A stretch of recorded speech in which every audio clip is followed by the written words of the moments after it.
Nagsama-sama ang ilang miyembro ng grupong Manibela kaninang umaga sa kanto ng New Panadero Street at Casañeda Street sa Santa Ana, Maynila. Ang panawagan nga po namin sana po makarehistro kami. Kawawa po yung iba kong member na hindi nakakapasada hanggang ngayon kasi wala nga pong rehistro.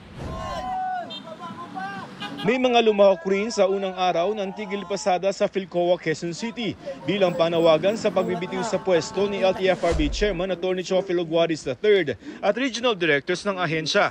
Dahil yan sa umano'y pagsisinungaling sa tunay na bilang ng mga nag-consolidate sa ilalim ng PUV Modernization Program. Tugon ng LTFRB, walang nagsinungaling dahil tinuturing ng nag-consolidate kahit yung mga nag-apply pa lamang na pumasok sa programa. Hindi po misleading yun. We occupy a position of trust and confidence to the President po. So anytime po na kung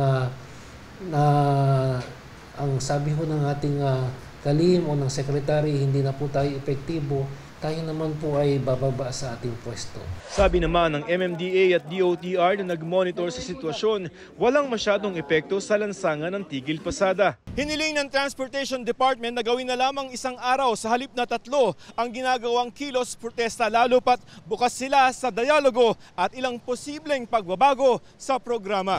Tulad na lamang ng hinihingi ng grupong Pisto na payagan silang mag-renew ng kanilang provisional authority.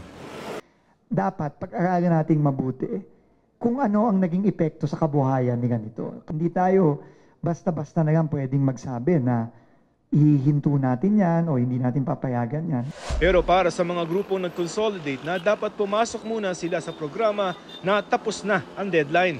Doon pa ulit kami sa Pangulo, mananangan na salita ng Pangulo na hindi pwedeng masuspend ang programa.